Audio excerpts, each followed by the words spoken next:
சென்னையில் சாலைகளில் சுற்றித் திரியும் நாய்கள் மற்றும் பூனைகளை இரவு நேரங்களில் திருடிச் சென்று இறைச்சிக்காக விற்பனை செய்வதாக குற்றச்சாட்டு எழுந்துள்ளது.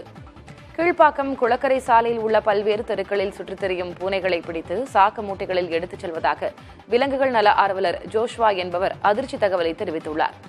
பூனைகளை பிடித்துச் செல்லும் நபர்களை கையும் களவுமாக பிடித்துக் கொடுத்தும் காவல்துறை எந்த நடவடிக்கையும் எடுக்கவில்லை என குற்றம் சாட்டிய அவர், ஒரு பூனைக்கு 100 ரூபாய் கொடுத்தால் விட்டுவிடுகிறோம் என பூனைகளை திருடிச் செல்பவர்கள் தெரிவிப்பதாக கூறினார். ஆயுதங்களை கொண்டு வந்து பூனை நாய்களை பிடித்து அதனை ஒரே சாக்குப்பையில் போட்டு இறைச்சி கடைகளில் விற்பனை செய்வதாக ஜோஷ்வா புகார் தெரிவித்துள்ளார்.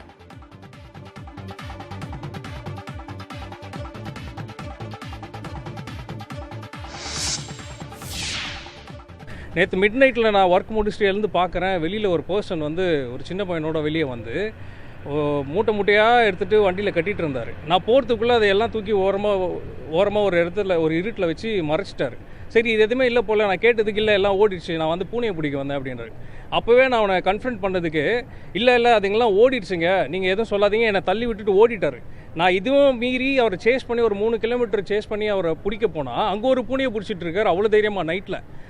இதெல்லாம் தாண்டி சரி இவர் என்ன தான் பண்ணுவார் அப்படின்னு கேட்டதுக்கு, நீ பூனையை பிடிச்சிட்டு என்னடா பண்ணுவேன்னா, நீ 100 ரூபா கொடு நான் விட்டுறேன், எனக்கு இதுதான் பழப்பு அப்படின்றான். அவன் சொல்கிறான், தைரியமாக சொல்கிறான், நீ 100 ரூபா கொடு நான் விட்டுறான். இது வந்து ஒரு பெரிய கேங்கே இதில் இருக்குது. இதெல்லாம் முடிச்சு நான் ரிட்டர்ன் வரும்போது 2 பசங்க பைக்கை உடச்சிட்டு இருக்காங்க சார். ஒரே நாளில் 2 இன்சிடென்ட்டு. என்னால் வந்து அந்த டைமில் நான் கால் பண்ணுறேன், யாருக்கும் ரீச் ஆக மாட்டேது, நான் ஒருத்தன் தான் இருக்கிறேன். ஸோ மிட் நைட்டில் வந்து ஆஸ் அ மென் எனக்கே சேஃப் இல்லைன்னா இந்த சிட்டியில் எப்படி தான் மற்றவங்களுக்கு சேஃப் இருக்குன்னு எனக்கு தெரியல சார். இது வந்து இப்பயே ஸ்டாப் பண்ணலன்னா இது நாளைக்கு பூனையை நீங்கள் பார்க்கவும் முடியாது, நாயும் பார்க்க முடியாது.